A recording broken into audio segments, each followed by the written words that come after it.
Hola, ¿cómo están? Y bienvenidos a una nueva entrevista de Carta Política. Les habla Felipe Gali y el tema que vamos a hablar en esta ocasión va a ser los sucesos que han tenido lugar en los últimos días en nuestra querida hermana República de Perú.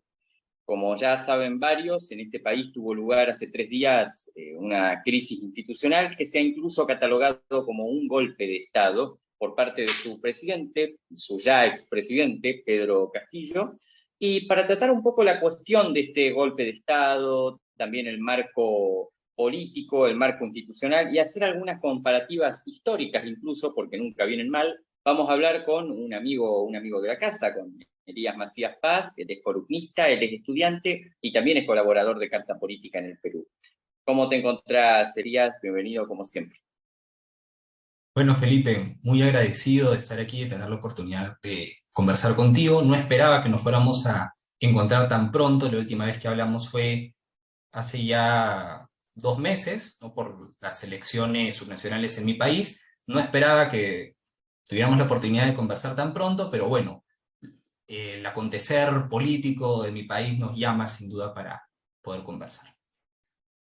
Por supuesto, sí, hace unos meses cuando grabamos esa entrevista ya habíamos acordado que íbamos a volver a hablar en el caso de que la situación institucional del Perú lo requiriera por una nueva eventual vacancia presidencial, que es algo que se ha dado ya varias veces allá en Perú, y la perspectiva de que Pedro Castillo no terminara su mandato presidencial ya estaba vista desde hace mucho tiempo, desde prácticamente el día que asumió, prácticamente el día que fue electo. Sin embargo, nadie se esperaba que ocurriera lo que ocurrió hace 3 días, así que simplemente para contextualizar, para hablar un poco del marco histórico, el marco político, la situación actual del Perú y sus comparativas con otros sucesos anteriores. ¿Qué pasó? Claro que sí.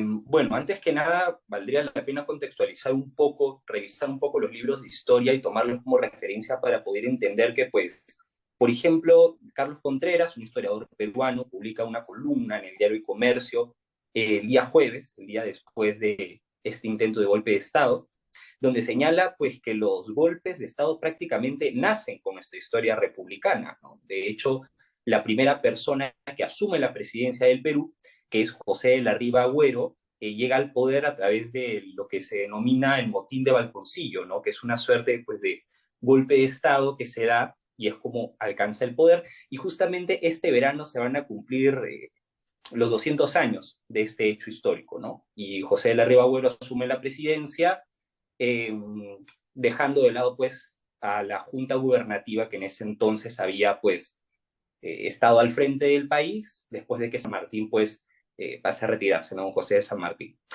Podemos decir también que en el siglo XIX los golpes de Estado eran una forma casi tan común de llegar al poder como las elecciones, ¿no? Entonces, ya podríamos decir que no se trata de un hecho ni mucho menos nuevo en la historia de nuestro país, ¿no? De igual manera, en el siglo XX han habido varios golpes de Estado y a lo largo de nuestra historia también muchos intentos que han resultado, pues, en fracaso, ¿no? Como el que vimos recientemente.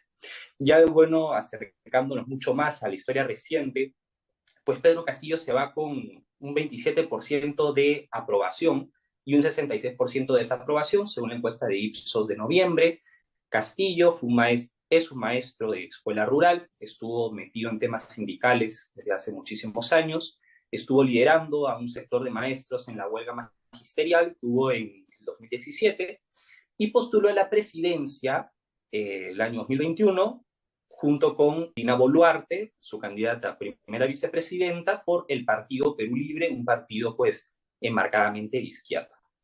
Castillo, a lo largo de estos año y medio, más o menos aproximadamente, de gobierno, ha tenido, pues, una gestión bastante marcada por los cuestionamientos que han habido acerca de las figuras que ha ido nombrando en puestos clave y numerosos escándalos de corrupción, ¿no? Hasta el punto de llegar a ser denunciado por la fiscalía y ser, pues, investigado, ¿no? Sin duda, de ser investigado, ¿no? De estarse dando investigaciones alrededor de su figura y de muchas personas de su entorno.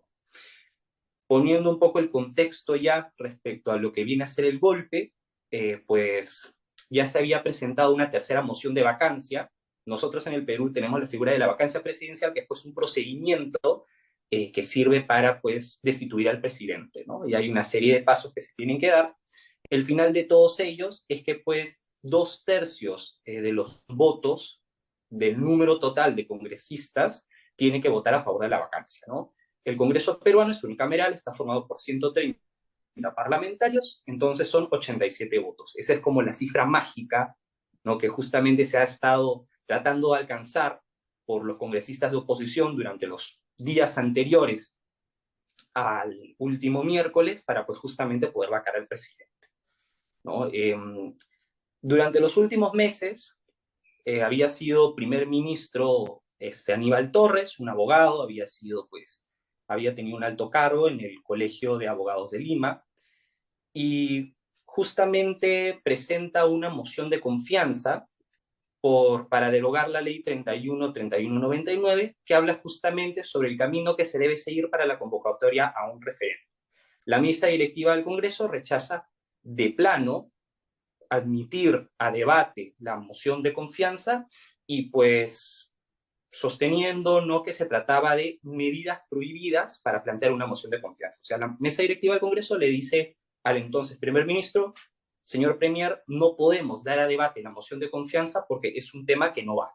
La moción de confianza es una figura que existe en nuestro país porque el gabinete de ministros en el Perú debe de contar con la confianza del Parlamento. Por eso es que cuando recién se integra un gabinete, pues debe de acudir al Congreso y pedirle la confianza a los congresistas. Entonces existe esta figura en nuestra Constitución. No se llega a debatir la moción de confianza, pero el gabinete lo que interpreta, y eso quedó registrado en el acta del Consejo de Ministros, es que se les había denegado la confianza. Y este hecho es muy importante porque nuestra Constitución señala que si es que el Congreso de la República le niega la confianza a 2 gabinetes de ministros, el presidente está facultado constitucionalmente para disolver el Congreso. Sin embargo, el Congreso pues, ya había emitido una ley, una normativa, señalando pues, cuáles eran los casos específicos en los que señalando en qué casos se puede y en qué casos no se puede plantear una moción de confianza, ¿no? Entonces, por eso es que la mesa directiva dice que esto no se puede debatir. Por eso es que no se lleva a cabo una votación por parte de los congresistas para ver si se da o no se da para que no lo resolvieran. la cuestión de confianza.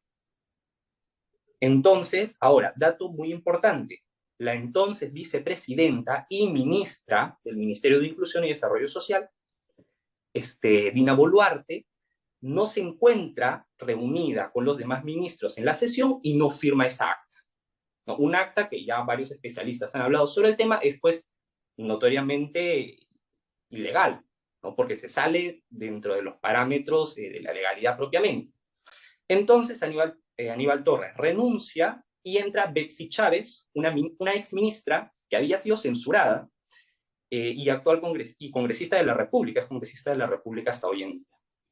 Entonces, ¿qué es lo que sucede de manera concreta el miércoles? Pues a ver, antes que nada, habían habido pues varios ya rumores el último fin de semana acerca de un posible golpe de Estado, y ya se venía oliendo justamente por este movimiento que se había hecho desde el gobierno, que había pues una intención de cerrar el Congreso. Castillo, según han señalado varias fuentes, le había pedido a su entonces ministro de Defensa que le pregunte a los comandantes generales de la aviación y del ejército sobre su respaldo ante un cierre del Congreso.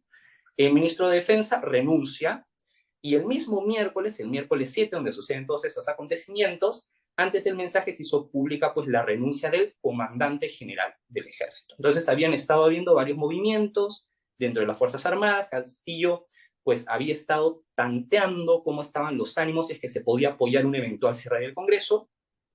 Y mientras tanto, continuaban los escándalos alrededor de la presidencia de Castillo y su gestión. El ex jefe de la dirección de la DINI, la Dirección de Inteligencia Nacional, había salido en los noticieros para denunciar que uno de los sobrinos del presidente le había pedido dinero para sobornar a periodistas. Castillo, el día anterior, había dado un mensaje a la nación diciendo que, pues, básicamente no era ningún corrupto, que personas habían abusado de su confianza y que por eso las había nombrado y que ahora lo estaban acusando sin pruebas, ¿no? Para obtener beneficios judiciales. En realidad también, de manera paralela, hasta el martes 6 no había seguridad acerca de si había o no votos para la vacancia. Un periodista, Martín Hidalgo, que ha trabajado hasta hace unos pocos meses en la dirección de data del Diario El Comercio, señalaba, pues haciendo una suma de la aritmética parlamentaria, que en realidad para que prosperara una vacancia, para que hubieran los votos firmes, para que el presidente logre ser vacado, se necesitaban pues, que los congresistas del lado del oficialismo, más proclives hacia la izquierda, terminen votando a favor, aunque sea algunos de ellos. Entonces, aparentemente, Castillo, por un lado, no está, esa es una de las versiones que se maneja, que Castillo no estaba seguro que los votos del partido que lo había cobijado para llegar al poder, Perú Libre, estuvieran a su favor, ¿no? O sea, que fueran a votar en contra de la vacancia. Esa es una de las ideas que se maneja. De hecho, Vladimir Cerrón, líder de Perú Libre, tuitea pues poco después del golpe de Estado diciendo que Castillo se apresuró, ¿no? Porque en realidad no habían los votos para la vacancia. Y bueno, también otro hecho importante es que Salatiel Marrufo, ex jefe de asesores del Ministerio de Vivienda, justo en la misma mañana donde se dan todos los eventos relacionados a lo que estamos hoy día hablando, va a una comisión del Congreso y señala que había una ruta del dinero donde a él se le entregaba una plata, un dinero, y se les daba 50.000 soles mensuales a Pedro Castillo para que mantengan el cargo al ministro de Vivienda, Heiner Alvarado, y que eso se había dado en 9 oportunidades. Este señor señalaba que había recibido el dinero y que una parte se le entregaba a la hermana del presidente, Gloria Castillo, para que ella también lo repartiera entre sus hermanos, ¿no? Se les daba pagos de 60.000 soles aproximadamente. Entonces tenemos aquí varios hechos que van configurando un panorama. Entonces, el presidente Castillo da un mensaje a la nación. Según cuenta una crónica el periodista Fernando Vivas, muchos ministros no sabían ni siquiera que se iba a dar este mensaje. Lo que se había quedado la noche anterior era que, bueno, que se habían dicho qué ministros iban a acudir al Parlamento para ir a defender al presidente, porque la moción de vacancia se celebraba ese mismo día, la tercera moción. Como ya he comentado, aún no había seguridad respecto al tema de si alcanzaban los votos o no para vacarlo. Y según esta crónica que narra este periodista en el Diario El Comercio el día después al golpe, pues la primera ministra Betsy Chávez les abre las puertas del Palacio Presidencial a las cámaras del Canal del Estado, de TV Perú, entran, se instalan los equipos y hay muchos ministros con reacciones distintas, ¿no? El ministro de Cultura, Alejandro Salas, le recomienda al presidente que no lo haga. El ministro Roberto Sánchez, que lo acompañó a Pedro Castillo a lo largo de sus 5 gabinetes, se mantenía como en una posición dubitativa, en un silencio dubitativo, mientras que Aníbal Torres, el primer ministro que había renunciado, y Betsy Chávez, la entonces primera ministra, lo animaban a que lo hiciera. Y Castillo da su mensaje a la nación. Castillo anunció que iba a disolver el Congreso, iba a gobernar mediante decreto ley hasta la convocatoria de unas nuevas elecciones para que los ciudadanos elijamos un Congreso con facultades constituyentes. Señala además que no se iban a tocar los fundamentos en el ámbito económico, que se iba a respetar el régimen de la economía social de mercado y que se instauraba un toque de queda, instaba a que se recogieran las armas que el gobierno considerase ilegales, o sea que las personas no pudieran tener, y también se llamaba el apoyo de las Fuerzas Armadas y demás organizaciones, ¿no? Ahora, ¿por qué es que Castillo da este movimiento? Se habla, por ejemplo, de que la justicia ya le estaba respirando en la nuca, como se dice coloquialmente, ¿no? Como ya he resaltado, Salatiel Marrufo había acudido a esta comisión parlamentaria, había hablado sobre el pago a Pedro Castillo, también sobre la entrega de dinero a la hermana, y pues también está el tema de que Castillo presuntamente se calculó mal los votos para la vacancia, como ya he comentado hace un momento. Y bueno, las reacciones nos hicieron esperar. Alejandro Salas, ministro de Cultura, fue el primero en anunciar su renuncia vía tuit. Muchos otros ministros lo siguieron. La vicepresidenta Dina Boluarte rechaza también vía Twitter el acontecimiento, el golpe de Estado, y después salen varios pronunciamientos. La fiscal de la Nación rechaza el quiebre del orden constitucional. La presidenta del Poder Judicial, Elba Barrios, también sale a hablar en el mismo sentido, y la mesa directiva del Congreso adelanta la votación de la vacancia. O el procedimiento de la vacancia, la sesión que se iba a dar en el Congreso de la República, estaba programada para las 3 de la tarde, y la mesa directiva adelanta la sesión para las 12 del día. Y bueno, la vacancia tiene un recorrido, en realidad, hay una forma de proceder con la vacancia, ¿no? Explicando un poquito a modo de contextualización. Primero se formula un pedido que necesita 26 firmas y se presenta en una moción de orden del día. Luego se debate si se admite la moción. Para ello se necesitan 56 votos. Y luego ya finalmente el último paso es pues la moción de vacancia, que necesita los 87 votos señalados. Y este último paso justamente se iba a ver pues el miércoles 7. Y pues este miércoles 7, a las 3 de la tarde, se le acusaba pues al presidente Castillo por tráfico de influencias y colusión y liderar una presunta organización criminal.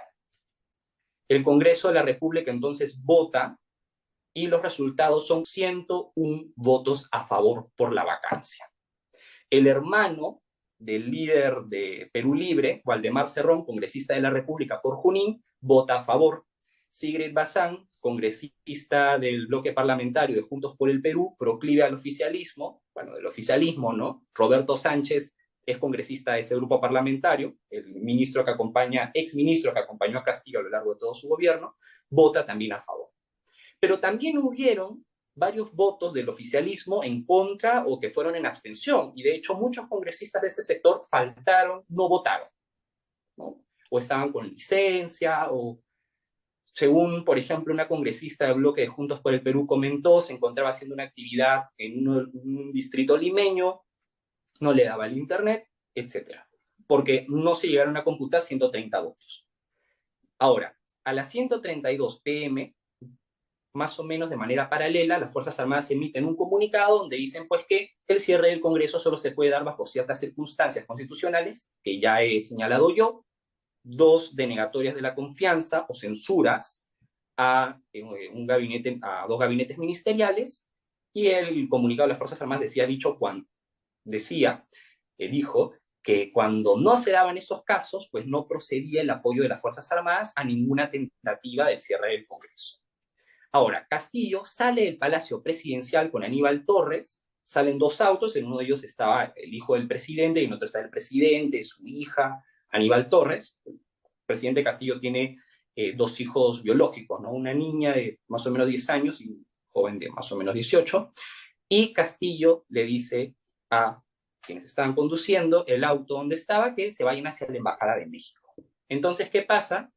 Aquí, como comentaba el periodista, el comunicador Marcos Cifuentes, hay una suerte de heroicidad, no sé si la primera vez que se da, una suerte de heroicidad en el tráfico limeño, porque Castillo se queda atracado en el tráfico limeño del centro de la ciudad, o el centro de Lima, y ahí es justamente cuando uno de los generales de la policía llama y contacta a pues, los efectivos que estaban ahí acompañando al presidente, les dicen que lleven al expresidente Castillo a la sede de la prefectura, pues, que estaba ahí nomás cerca, ¿no? Una sede ahí para que lo tengan detenido, la prefectura de la policía de Lima, la prefectura de Lima. Entonces Castillo es detenido por sus propios escoltas.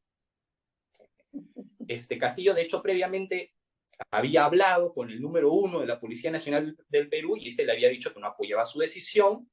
De hecho, también previamente el número 2 de la policía no le había dado respaldo para el ingreso a manifestantes a la Plaza de Armas, porque según se cuenta hubo una tentativa para que Castillo, mientras aún estaba en Palacio Presidencial, de un balconazo, ¿no? Y se acerca a hablar con los manifestantes, ¿no? Como teniendo una muestra de apoyo. Entonces, no hay ningún apoyo por parte de la policía ni de las Fuerzas Armadas, ¿no? Todo esto se da en una sucesión de horas muy cortas, ¿no? Agarra justamente el auto del presidente Castillo, agarra la avenida Wilson en pleno tráfico limeño. El alto mando de la policía señala que Castillo debe ser detenido por rebelión y parece entonces ya lo habían pues vacado, ¿no? Lo llevaron a la prefectura, denunciado por sedición, abuso de autoridad y grave perturbación de la tranquilidad pública, ¿no? Justamente el jueves, el miércoles en la tarde solo fueron a visitarlo 3 personas.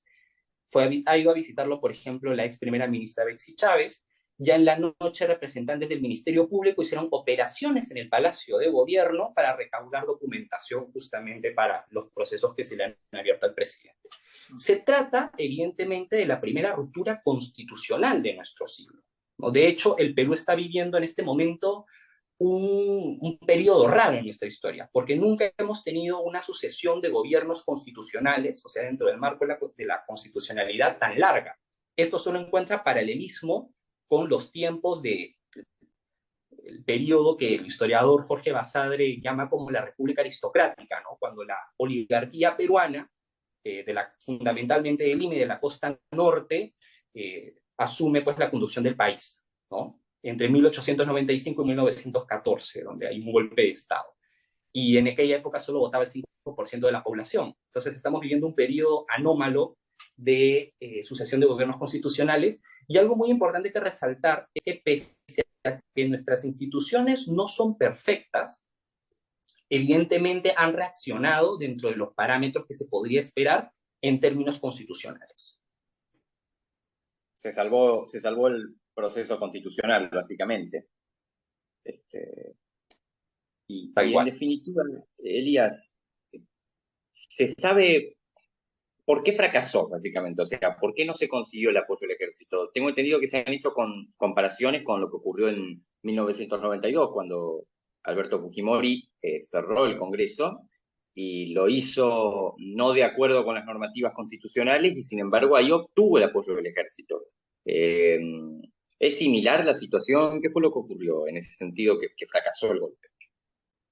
Tú has señalado un punto muy importante, Felipe, y es justamente que en el caso del expresidente también Alberto Fujimori, contó por un lado con el respaldo del ejército y las Fuerzas Armadas en general y respaldo popular. Contextualizando un poquito, Fujimori, a lo largo de pues, sus primeros meses de gobierno, ¿no? Entre que asume la presidencia el 28 de julio de 1990 y hasta pues, el 5 de abril del 92, Fujimori, por un lado, había pues implementado un paquete de estabilización económica de corte ortodoxo liberal bastante firme, muy duro de hecho, ¿no? Justamente por la crítica situación económica que atravesaba el Perú en ese entonces. Entonces, Fujimori da una serie de medidas en el ámbito económico para estabilizar la economía peruana que tenía una inflación galopante, y ya para el año 92 pues había sentido pues que la economía ya se encontraba en una fase más de estabilización. Entonces Fujimori contaba, digamos, con la popularidad y el respaldo popular necesario, digamos, para dar legitimidad a su accionar. Ahora, por otro lado, Fujimori había establecido también un pacto muy importante con las Fuerzas Armadas, ¿no? Que según Peter Claren, en su libro, un libro de historia muy interesante, Nación y Sociedad en la Historia del Perú, señala que pues se convertirían las Fuerzas Armadas en la principal base institucional de pues el gobierno de Alberto Fujimori. Claren señala, por ejemplo, que desde el mismo día de la inauguración del mandato presidencial de Fujimori, reemplaza a los comandantes en jefe de la Marina y de la Aviación.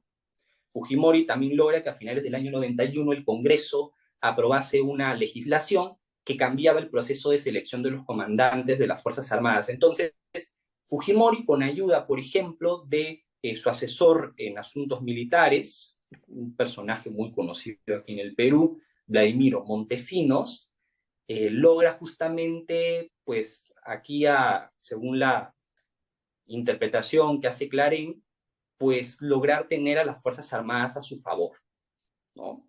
Logra tener, pues justamente, logra hacer pases al retiro en las Fuerzas Armadas para consolidar su respaldo. Claren habla también de arbitrarios ascensos. Entonces, por un lado, Fujimori avanzaba con acciones para solucionar los temas económicos apremiantes del país en aquella época, y por otro lado, recordemos que es también un tiempo en el cual uno de los más grandes problemas del Perú era, pues, el terrorismo, ¿no? La lucha contra el terrorismo de las organizaciones, pues, del Movimiento Revolucionario Tupac Amaru y Sendero Luminoso. O sea, también eran los tiempos de la lucha antisubversiva y, por supuesto, también contra el narcotráfico, ¿no? Claren habla, por ejemplo, que ya desde aquella época se manifestaba una tendencia más autoritaria de Fujimori a la hora de gobernar, su poca predisposición a alcanzar acuerdos con la oposición. Y pues a finales del año 91 las tensiones entre el Congreso y el Ejecutivo comenzaron a incrementarse, ¿no? Pese a que al inicio del gobierno de Fujimori el Congreso le había dado pues facultades para que pudiera legislar en varios ámbitos, ¿no? Pero comienzan a haber roces porque Fujimori, por ejemplo, cuando ya se estaba acabando este periodo que le había dado el Congreso para sacar decretos legislativos, lo hace en una serie de ramas en las que pues, según señala Clarín, no tenía competencias. Recordemos que era un Congreso también con mayoría opositora. Cuando Fujimori gana las elecciones presidenciales, no pasa lo mismo con su partido en las elecciones legislativas. Fujimori, por aquel entonces, había sido, pues, Fujimori era ingeniero agrónomo, había sido decano de la Universidad Nacional Agraria del Perú, había logrado también tener un cargo importante en la Asamblea Nacional de Rectores, rector, perdón, de la universidad. Había tenido también un programa tocando temas agrarios y políticos en Canal 7, y bueno, él como independiente, apoyado también de pequeños empresarios y pastores evangélicos, fundó el partido Cambio 90, ¿no? Y Pero no era nadie. Y no esperaba ganar, sin duda alguna, ¿no? Pero termina ganando la presidencia, termina ganándola pues al candidato que durante gran parte de la campaña fue considerado favorito, el escritor y premio Nobel de literatura, Mario Vargas Llosa, quien justamente postula con un programa económico liberal, ¿no? Fuertemente liberal. Vargas Llosa, admirador de las políticas de Margaret Thatcher en el Reino Unido, y Fujimori termina ganando, ¿no? Fujimori termina ganando la elección por amplia mayoría de votos en segunda vuelta, pero en el Congreso, la alianza electoral que había respaldado a Vargas Llosa y el Partido Aprista Peruano, partido del expresidente Alan García, eran las dos fuerzas que en su conjunto, las dos fuerzas más importantes, y recién ahí está el partido de Fujimori. Y bueno, finalmente, Fujimori, aduciendo que el legislativo no lo dejaba poder gobernar, da un mensaje a la nación el 5 de abril de 1992, argumenta que el legislativo no lo estaba, era pues obstruccionista, no le estaba dejando gobernar, y Fujimori dice pues que se siente en la responsabilidad, y cito, me he sentido en la responsabilidad de asumir una actitud de excepción para procurar acelerar el proceso de esta reconstrucción nacional, por lo tanto he decidido tomar las siguientes trascendentales medidas: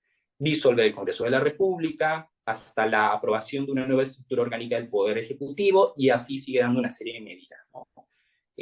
También anuncia un plebiscito nacional, reorganizar completamente el Poder Judicial, el Tribunal de Garantías Constitucionales y el Ministerio Público. Castillo también señala y habla sobre una intervención del sistema judicial y del Poder Judicial. Entonces, claro, se han hecho muchos paralelismos en el sentido de las intenciones, ¿no? De disolver el Parlamento, intervenir el Poder Judicial, y por supuesto en cuanto al tinte autoritario de ambas rupturas constitucionales, ¿no? Y de ambos golpes de Estado. Fujimori de ahí lo que va a emprender en adelante es pues una transformación, ¿no? Del Estado, o al menos a nivel discursivo, ¿no? Una transformación del Estado, de sus instituciones. Ya pues, se puede discutir, ¿no? Y es un tema aparte realmente cuántas diferencias hay más allá del capítulo económico, ¿no? Entre la Constitución actual y la Constitución pasada, pero la diferencia sustancial entre ambos intentos es que Fujimori logra, según ya la narración que acabo de hacer, construir un respaldo en las Fuerzas Armadas para que logren, pues, al fin, apoyar su decisión de dar el golpe, y además respaldo popular, ¿no? Por el tema justamente de la lucha contra el terrorismo, la estabilización económica, y además fue una acción que contó, pues, según las encuestas de opinión que se hicieron en el momento, con amplio respaldo popular, ¿no? El cierre del Congreso, el golpe de Estado. Entonces, mientras que aquí tenemos un presidente con escasos niveles de aprobación, pero hay algo de lo que no hay tampoco que quitarle valor y quitarle peso, y es que Castillo cuenta con una base y un núcleo duro, ¿no? Lo mínimo que ha medido Ipsos en sus encuestas de aprobación presidencial ha sido 19%, pero se trata de una base sólida de seguidores del expresidente y, bueno, golpista Pedro Castillo, ¿no? Entonces tampoco es que hay que tomar eso en cuenta, pero no se trata ni mucho menos de un respaldo mayoritario a Pedro Castillo, ¿no? Y sin duda alguna eso a nivel de legitimidad política, y tú como estudiante de ciencias políticas lo sabes mucho mejor que yo, es muy importante de cara a la población. Bueno, bastante interesante y acertada hacer esta comparación entre lo que ocurrió en el 92 y lo que ocurre 30 años después, porque, bueno, muchos han hecho esa comparativa, capaz sin tener en cuenta todo el contexto en el que se dieron ambos sucesos. Sin embargo, claro está, ambos se tratan de rupturas del orden constitucional. Y bueno, y en definitiva, ¿qué es lo que le espera a Pedro Castillo ahora que fue removido del poder? ¿Está detenido? ¿Se espera que se lo enjuicie? Bueno, para el Ministerio Público, o sea, la Fiscalía de la Nación, se ha cometido pues presuntamente el delito de rebelión y por ello mismo es que se hizo esta diligencia de arresto para Castillo, ¿no? La fiscal de la Nación, Patricia Benavides, ya había iniciado una investigación preliminar, según se supo, pues el miércoles por la noche, por el delito de rebelión y abro aquí comillas, en su condición de presidente. Entonces, ya el tema, digamos, de las acusaciones se está moviendo, ¿no? Ahora, ¿a qué nos referimos con el delito de rebelión? Y pues, es un delito, no es un hecho ilegal, que hace referencia, pues, cuando una persona se alza en armas para, ya sea, variar la forma de gobierno, modificar o suprimir el régimen constitucional y tiene una pena, pues, de entre 10 a 20 años, ¿no? Ahora, también esto no quiere decir que en el transcurso, ¿no?, de todo este proceso judicial no se le puedan añadir otros delitos, ¿no? Otros ilícitos. Tenemos, por ejemplo, el caso del delito de conspiración, que hace referencia, por ejemplo, a cuando un individuo toma parte de una conspiración, ¿no? Y justamente, ya sea formar parte de una conspiración para, pues, cometer el delito de rebelión, delito de motín o de sedición, ¿no? Ahora, que tendría una pena, según pues el caso de Castillo, ¿no?, por haber presuntamente pues cometido el delito de rebelión, de una pena de 10 años. Entonces estamos viendo que pues una vez avance el proceso judicial y según la decisión que se tome, pues el expresidente Castillo tendría pues una pena podría ser de 10, 20 años, ¿no?, por el caso del delito de rebelión, si es que termina siendo procesado por ello, o de 10 años pues por el tema y de 10 años pues por el tema de el delito de conspiración, si es que pues también se le termina declarando culpable por ello, ¿no? En pues camino, ¿no?, de que se abre una investigación por un delito, pero en el camino se puede incorporar otro, es lo que señaló un abogado penalista. Yo no estudio Derecho, yo soy estudiante de Educación, de hecho, justamente en Ciencias Sociales y Filosofía, por algo que me gusta hacer estos panoramas históricos que hice pues al inicio. Esto es algo que comenta, una perspectiva que comenta pues Andy Carrión, que es un abogado penalista consultado por el diario El Comercio en su edición del pasado jueves, ¿no? Ahora, es importante señalar que también, tras el anuncio del golpe, renunciaron 2 de sus abogados. El caso de Benji Espinosa quizás es el más sonado, el más mediático, ¿no? Así es que vamos a ver cómo se dan los hechos, sin duda alguna. Como les he comentado, yo no soy un especialista, pero el expresidente Castillo se encuentra hoy día detenido, no se encuentra hoy día detenido. Esa es su situación al día de hoy. Habrá que ver cómo se desenvuelve eso y, bueno, en definitiva, para hablar un poco del panorama internacional en el que quedó la cuestión, tenemos algunas reacciones de mandatarios, de dirigentes políticos de la región, de otros países, algunos condenando la ruptura del orden constitucional, otros interponiendo justificaciones a las acciones de Castillo. ¿Qué opinión te merecen? ¿Cuáles podés citar así? Bueno, vemos que varias de estas reacciones responden más a una línea ideológica, ¿no? Por ejemplo, el comentario que, claro, no es jefe de Estado en este momento, ¿no?, pero lo ha sido, el caso de la reacción de Evo Morales, ¿no? Vemos también reacciones como el caso del presidente de México, y el caso de México ha sido pues muy sensible, ¿no? Porque como ya he comentado hace unos momentos, Castillo, pues, según la reconstrucción de los hechos que se han realizado, manda justamente a que el auto con el que sale por última vez del Palacio de Gobierno se dirija hacia esa embajada, ¿no? Y el canciller mexicano, Ebrard, negó que Castillo le haya solicitado asilo, y es más, en una entrevista señala, y cito, "No creo que nos negaríamos, no nos oponemos". Pero ahora, finalmente ha trascendido una carta dirigida pues al presidente mexicano solicitando asilo, ¿no? Por parte de uno de los abogados del presidente Castillo. Vemos reacciones ahora distintas en gobiernos que no están, digamos, orientados hacia el espectro político de la izquierda, ¿no? Son reacciones distintas. El caso de Ecuador, de Uruguay, ¿no? La OEA ya ha reconocido, pues, ¿no? Como presidenta a Dina Boluarte, pero quizás más allá del tema discursivo, ¿no? Y del posicionamiento ideológico, al avalar o no a lo hecho, ¿no? O en todo caso, utilizar ciertos términos quizás para alivianar un poco lo que ha hecho, pues, lo que ha hecho el hoy ciudadano Pedro Castillo, encontramos, por ejemplo, la reacción de los Estados Unidos, y eso nos hace pensar cómo hubiera sido, cómo se hubieran dado los acontecimientos en caso de, pues, en un escenario hipotético, no en un escenario alterno, el golpe hubiera triunfado, ¿no? Y los Estados Unidos, la Embajada de los Estados Unidos en el Perú sacó un comunicado también a las pocas horas de el intento de golpe de Estado, rechazando todos aquellos hechos pues, que rompan el orden constitucional, ¿no? Y respaldando pues, a que el Congreso termine su periodo, ¿no? Y es más, la Embajada también ha sacado otro comunicado recientemente donde señala pues, que se espera trabajar con cercanía con pues, la presidenta Dina Boluarte. Y es que pues algo que quizás me olvidé mencionar cuando hacíamos ese recuento de los acontecimientos del miércoles es que hoy en día es presidenta Dina Boluarte justamente, ¿no? Que fue la vicepresidenta de Pedro Castillo y tomó juramento del Congreso pues alrededor de las 4 de la tarde, ¿no?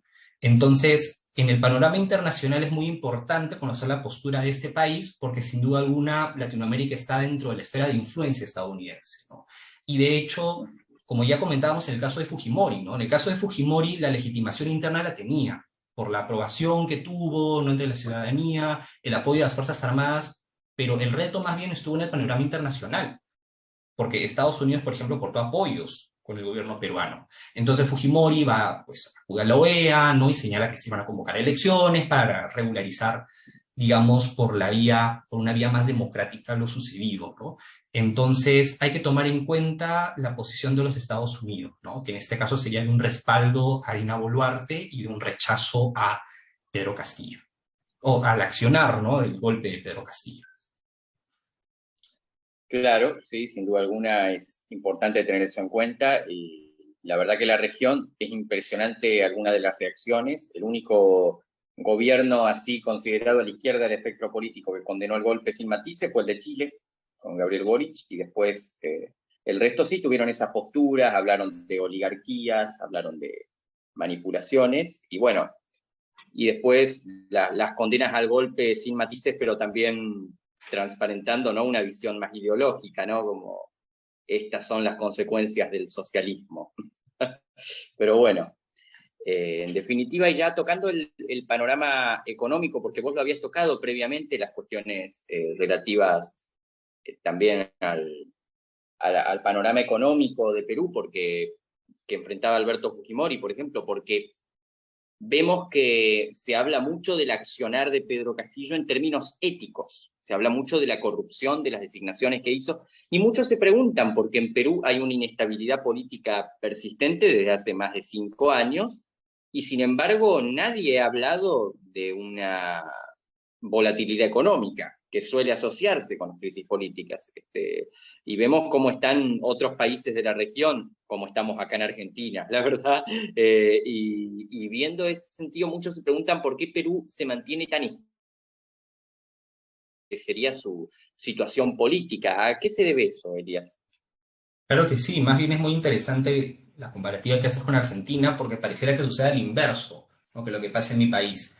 En el país hermano hay una estabilidad política, no se ha vacado Alberto Fernández, no han tenido esta situación como nosotros y de una sucesión de presidentes tan frenética, ¿no? A partir del año 2016 en nuestro caso.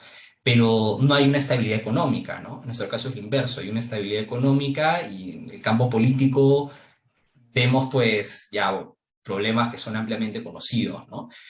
En lo personal, no, bueno, yo no soy economista, así que no me voy a meter en explicaciones económicas muy profundas, pero me parece que sí tus espectadores deben de tener por ahí algunas cuantas pinceladas básicas para poder entender este fenómeno que ocurre en mi país. Y es que tenemos a una institución que quizás es la clave de la respuesta que tú estás buscando, Felipe, y es el Banco Central de Reserva, que es un organismo constitucionalmente autónomo, ¿no? Encargado de, pues, la política monetaria. Según nuestra Constitución, pues tiene señalada su autonomía y vela, pues, por la estabilidad de la moneda. Ahora, también el Perú es un país que cuenta, pues, con una enorme acumulación de reservas internacionales. De hecho, es una de las más altas en América Latina con relación a su Producto Bruto Interno. Además, tenemos quizás un punto más polémico, pero por ejemplo en el artículo 62, los contratos firmados, por ejemplo, no pueden verse alterados por leyes posteriores. Entonces eso, digamos que a inversionistas, ¿no? El extranjero, ¿no? En el mundo de la inversión internacional, no se ve con tan malos ojos. Y también tenemos el caso del artículo 79, donde el Congreso no cuenta con iniciativa para crear gastos públicos, ¿no? En un informe, por ejemplo, de France 24 se señalan, Agencia de Noticias Internacional, se señalan, por ejemplo, estos puntos a tomar en cuenta sin duda alguna. Y sobre todo tenemos quizás a una figura que ya se ha vuelto quizás una especie de tótem a los peruanos, porque se encuentra desde el 2006 ocupando su cargo, muy celebrado por los expertos en el tema, por la estabilidad que ha dado al país en la política monetaria, y es el caso de Julio Velarde, el presidente del Banco Central de Reserva. De hecho, una de las principales cuestiones con las cuales hubo bastante, quizás incertidumbre, al inicio del gobierno de Castillo, fue si Julio Velarde iba a continuar con la presidencia del Banco Central de Reserva, del BCR, y si es que Castillo lo iba primero y antes que nada, designarlo en el cargo, ¿no? Le iba a dar la invitación para que logre repetir su mandato. Y finalmente fue así, ¿no? Finalmente es así. Velarde ha continuado dirigiendo la política económica, ha continuado ahí dirigiendo la política monetaria, ¿no? Que realiza el Banco Central de Reserva. Entonces, quizás las líneas respecto a la estabilidad económica del Perú van en ese sentido a nivel macroeconómico, valga precisar, porque eso no quita que como país tengamos también muchos otros problemas.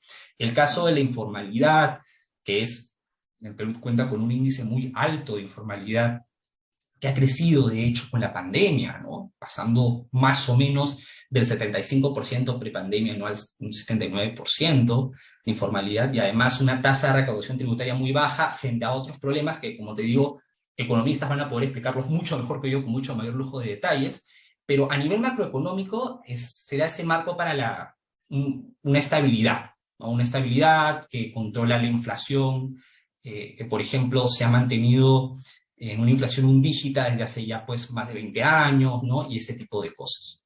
Podríamos decir que los factores que ayudan en ese sentido, ¿no? De la estabilidad económica son pues lo que te acabo de mencionar. Sí, claro.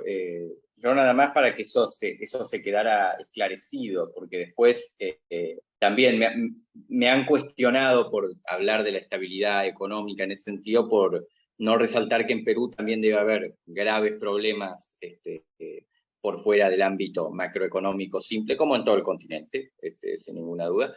Pero bueno, ya para empezar al cierre, para entrar en la etapa final de la entrevista, hay una nueva presidenta. ¿Qué podemos esperar de ella? ¿Quién es? ¿Qué desafíos le esperan? Que sin duda alguna son importantes, y sobre todo, ¿qué impacto puede tener este nuevo gobierno en términos políticos, sociales, económicos? ¿Podría terminar el mandato? Quizás la última pregunta es la que tus espectadores ahorita están esperando que responda con más ansias, ¿no?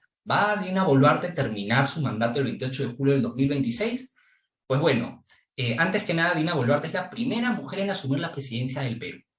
No es la primera vez que sucede en nuestro país, y es, junto con Xiomara Castro en Honduras, pues las únicas dos presidentas, ¿no? De Latinoamérica, las únicas dos jefas de Estado. Ahora, Dina Boluarte nace pues en el departamento de Apurímac, ubicado en la Sierra Sur de nuestro país.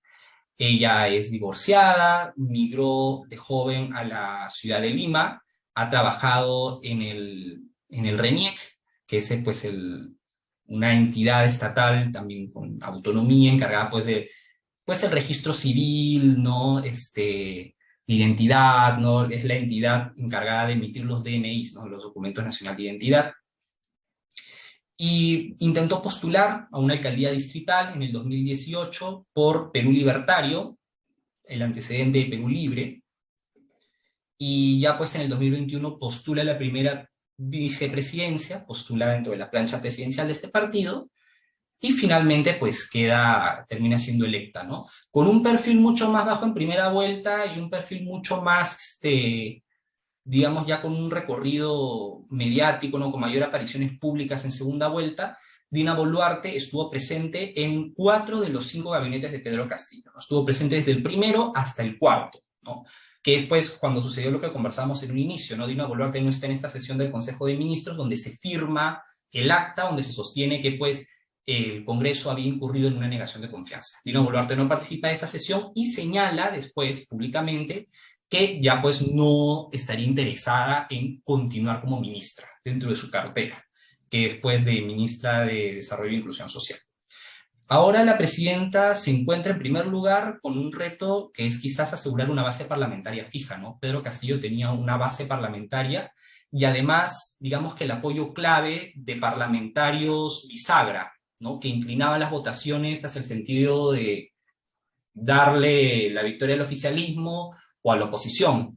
Dina Boluarte ya se ha reunido con varias bancadas, pero por ejemplo el líder de Perú Libre, Vladimir Cerrón, ha rechazado que su grupo parlamentario vaya a integrar el gabinete ministerial y por otro lado que vaya a asistir a una reunión con la presidenta, una reunión de diálogo. Entonces vamos a ver cómo se configura la relación entre Dina Boluarte y el Parlamento, más aún porque las posiciones respecto a una salida de la actual crisis se han movido, en el sentido de que son muchas voces, no solo, digamos, ya en el centro, ¿no? O voces más moderadas, sino también, por ejemplo, a la izquierda y a la derecha del espectro político, dentro de lo que se puede hablar de izquierda y derecha en el Perú, ¿no? Que ya ese sería otro debate, ¿no? Hablar de solidez ideológica, solidez en los espectros ideológicos, en el espectro ideológico de mi país.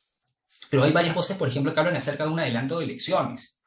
Y la presidenta primero dio una declaración en la prensa diciendo que eso no lo tenía contemplado, pero que después señaló, como corrigiéndose, diciendo que bueno, se iba a conversar, ¿no? Si es que la situación lo ameritaba. Entonces, ahora, por ejemplo, hace unas horas, cuando grabamos esta entrevista, acaba de nombrar a su primer gabinete ministerial. Según las primeras reacciones que he estado observando, pues señalan que se ha recurrido a perfiles muy tecnocráticos, ¿no? Perfiles muy técnicos, y habría que ver realmente cuánto respaldo logra cosechar Dina Boluarte y hacia dónde orienta su base de apoyo, ¿no? Una base de apoyo que Castillo sí la tenía muy clara, pero que vamos a ver hacia dónde la configura la señora Boluarte, más aún porque hasta hace unos pocos meses varias figuras de la oposición la estaban criticando, ¿no? E impulsando una denuncia constitucional en su contra por los cargos de negociación incompatible, omisión y rehusamiento, por haber firmado un documento del Club Apurímac, un club del que era presidenta, siendo vicepresidenta de la República, ¿no? Y señalaron que eso era incompatible con los dos cargos, que no podía firmar documentos siendo ya teniendo un cargo en el gobierno, no podía firmar documentos de una entidad privada, ¿no? Pero finalmente esa denuncia fue archivada, ¿no? Entonces, la presidenta Dina Boluarte va a tener que dar sus primeros pasos sabiendo que tiene un terreno bastante inestable y va a tener pues que si quiere durar hasta el 2026, pues va a tener que sin duda alguna empezar a tomar decisiones trascendentales para asegurarse esa base de apoyo que quizás la podría sostener hasta ese entonces, ¿no? Muchas gracias, Elías. Muchas gracias por venir hasta acá y traernos estos aportes. Y para cerrar, si quisieras hacer algún tipo de reflexión final. Para esa reflexión final yo quisiera hacer un puente con el mundo de la literatura y hablar quizás del concepto de lo real maravilloso, acuñado por el literato cubano Alejo Carpentier en el prólogo de su libro El reino de este mundo, ¿no? Y es que, como tú señalas, como tú conversando contigo, ¿no? Me decías que se trataba pues de una serie de eventos increíbles, ¿no? La idea de lo real maravilloso planteado por Alejo Carpentier es básicamente eso, ¿no? Que nosotros, ya no como peruanos nada más, ¿no? Sino como latinoamericanos, tenemos esta capacidad de creer que lo extraordinario es posible. esa capacidad de creer en milagros. Milagros no entendidos en sentido religioso, sino como alteraciones de la realidad. Ya lo ponía Gabriel García Márquez en Cien años de soledad, cuando esta joven sumamente bella sale al patio de su casa a colgar sábanas y asciende hacia los cielos, como si nada, ¿no?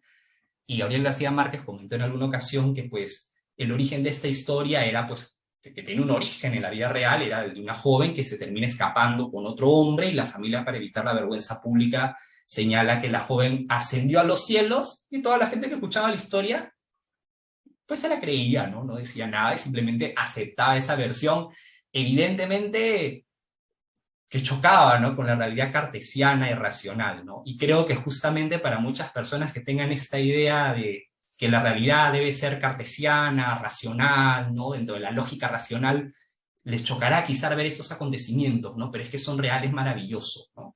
Y lo real maravilloso forma parte quizá de nuestra identidad como latinoamericanos, y es lo que hemos vivido los peruanos y lo que el mundo ha observado, ¿no?, sin duda alguna, ¿no?, el concepto de lo real maravilloso en nuestro país. Y pues no sería la única vez que lo real maravilloso ha ocurrido en nuestro país, y posiblemente no va a ser la única vez en el futuro, ¿no?, que lo real maravilloso va a hacer presencia, ¿no?, de aquí en adelante.